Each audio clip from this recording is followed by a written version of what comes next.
Assalamualaikum warahmatullahi wabarakatuh. Bapak, Ibu, saudara-saudara sebangsa setanah air, pagi tadi saya telah memimpin rapat terbatas secara virtual tentang Undang-Undang Cipta Kerja bersama jajaran pemerintah dan para gubernur. Dalam undang-undang tersebut terdapat 11 klaster yang secara umum bertujuan untuk melakukan reformasi struktural dan mempercepat transformasi ekonomi.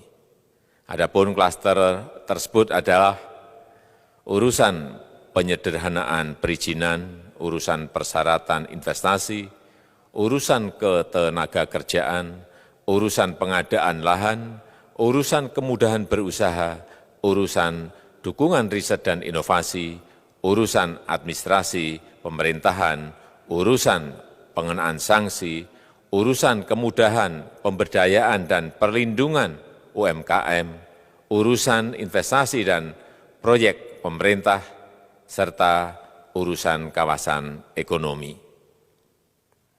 Dalam rapat terbatas tersebut, saya tegaskan mengapa kita membutuhkan Undang-Undang Cipta Kerja. Pertama, setiap tahun ada sekitar 2,9 juta penduduk usia kerja baru, anak muda yang masuk ke pasar kerja, sehingga kebutuhan atas lapangan kerja baru sangat-sangat mendesak. Apalagi di tengah pandemi, terdapat kurang lebih 6,9 juta pengangguran dan 3,5 juta pekerja terdampak pandemi COVID-19. Dan sebanyak 87% dari total penduduk bekerja memiliki tingkat pendidikan setingkat SMA ke bawah, di mana 39% berpendidikan sekolah dasar. Sehingga perlu mendorong penciptaan lapangan kerja baru, khususnya di sektor padat karya. Jadi, Undang-Undang Cipta Kerja bertujuan untuk menyediakan lapangan kerja sebanyak-banyaknya bagi para pencari kerja serta para pengangguran. Kedua, dengan Undang-Undang Cipta Kerja akan memudahkan masyarakat, khususnya usaha mikro kecil, untuk membuka usaha baru. Regulasi yang tumpang tindih dan prosedur yang rumit dipangkas. Perizinan usaha untuk usaha mikro kecil, UMK, tidak diperlukan lagi, hanya pendaftaran saja. Sangat simpel. Pembentukan PT atau perseroan terbatas juga dipermudah. Tidak ada lagi pembatasan modal minimum. Pembentukan koperasi juga dipermudah. Jumlahnya hanya 9 orang saja. Koperasi sudah bisa dibentuk. Kita harapkan akan semakin banyak koperasi-koperasi di tanah air. UMK, usaha mikro kecil, yang bergerak di sektor makanan dan minuman. Sertifikasi halalnya dibiayai pemerintah, artinya gratis. Izin kapal nelayan penangkap ikan misalnya, hanya ke unit kerja Kementerian KKP saja.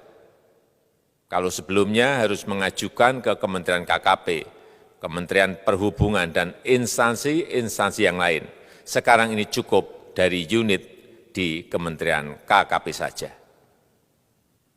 Ketiga, Undang-Undang Cipta Kerja ini akan mendukung upaya pencegahan dan pemberantasan korupsi. Ini jelas karena dengan menyederhanakan, dengan memotong, dengan mengintegrasikan ke dalam sistem perizinan secara elektronik, maka pungutan liar, pungli dapat dihilangkan. Namun, saya melihat adanya unjuk rasa penolakan Undang-Undang Cipta Kerja yang pada dasarnya dilatar belakangi oleh disinformasi mengenai substansi dari undang-undang ini dan hoaks di media sosial. Saya ambil contoh, ada informasi yang menyebut tentang penghapusan UMP, upah minimum provinsi, UMK, upah minimum kota kabupaten, UMSP, upah minimum sektoral provinsi. Hal ini tidak benar, karena faktanya upah minimum regional, UMR, tetap ada. Ada juga yang menyebutkan bahwa upah minimum dihitung per jam. Ini juga tidak benar. Tidak ada perubahan dengan sistem yang sekarang. Upah bisa dihitung berdasarkan waktu dan berdasarkan hasil. Kemudian adanya kabar yang menyebutkan bahwa semua cuti sakit, cuti kawinan, cuti khitanan, cuti baptis, cuti kematian, cuti melahirkan, dihapuskan. Dan tidak ada kompensasinya. Saya tegaskan juga ini tidak benar. Hak cuti tetap ada dan dijamin. Kemudian apakah perusahaan bisa mem-PHK kapanpun secara sepihak? Ini juga tidak benar. Yang benar, perusahaan tidak bisa me-PHK secara sepihak. Kemudian juga pertanyaan mengenai benarkah jaminan sosial dan kesejahteraan lainnya hilang. Yang benar, jaminan sosial tetap ada. Yang juga sering diberitakan tidak benar adalah mengenai dihapusnya AMDAL, analisis mengenai dampak lingkungan. Itu juga tidak benar. AMDAL tetap ada. Bagi industri besar harus studi AMDAL yang ketat. Tetapi bagi UMKM lebih ditekankan pada pendampingan dan pengawasan. Ada juga berita mengenai Undang-Undang Cipta Kerja ini mendorong komersialisasi pendidikan. Ini juga tidak benar.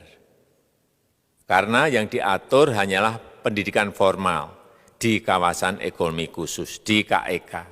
Sedangkan perizinan pendidikan tidak diatur di dalam Undang-Undang Cipta Kerja ini.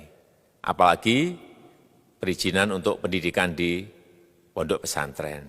Itu tidak diatur sama sekali dalam Undang-Undang Cipta Kerja ini. Dan aturannya yang selama ini ada tetap berlaku. Kemudian diberitakan bahwa keberadaan bank tanah.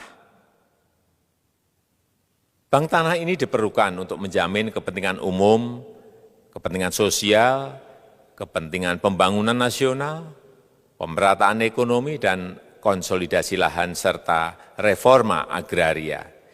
Ini sangat penting untuk menjamin akses masyarakat terhadap kepemilikan tanah, kepemilikan lahan. Dan kita selama ini tidak memiliki bank tanah. Saya tegaskan juga bahwa Undang-Undang Cipta Kerja ini tidak melakukan resentralisasi kewenangan dari pemerintah daerah ke pemerintah pusat. Tidak ada. Perizinan berusaha dan pengawasannya tetap dilakukan oleh pemerintah daerah sesuai dengan NSPK, norma, standar, prosedur, dan kriteria yang ditetapkan pemerintah pusat. Ini agar dapat tercipta standar pelayanan yang baik di seluruh daerah. Dan penetapan NSPK ini dapat nanti akan diatur di dalam PP atau peraturan pemerintah. Selain itu, kewenangan perizinan untuk non-perizinan berusaha tetap ada di Pemda, sehingga tidak ada perubahan. Bahkan kita melakukan penyederhanaan, melakukan standarisasi jenis dan prosedur berusaha di daerah. Dan perizinan berusaha di daerah diberikan batas waktu. Ini yang penting di sini. Jadi ada service level of agreement. Permohonan perizinan dianggap disetujui bila batas waktu telah terlewati.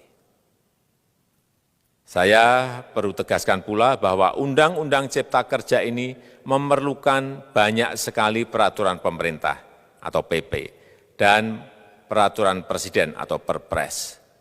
Jadi setelah ini akan muncul PP dan Perpres yang akan kita selesaikan paling lambat 3 bulan setelah diundangkan. Kita pemerintah membuka dan mengundang masukan-masukan dari masyarakat dan masih terbuka usulan-usulan dan masukan dari daerah-daerah.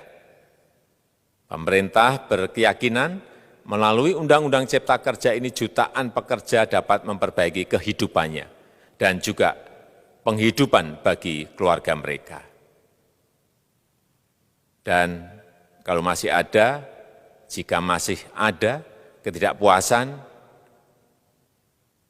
terhadap Undang-Undang Cipta Kerja ini, silahkan mengajukan uji materi atau judicial review melalui MK, Mahkamah Konstitusi. Sistem ketatanegaraan kita memang mengatakan seperti itu. Jadi, kalau masih ada yang tidak puas dan menolak, silahkan diajukan uji materi ke MK. Saya rasa itu yang bisa saya sampaikan pada kesempatan yang baik ini. Terima kasih. Wassalamualaikum warahmatullahi wabarakatuh.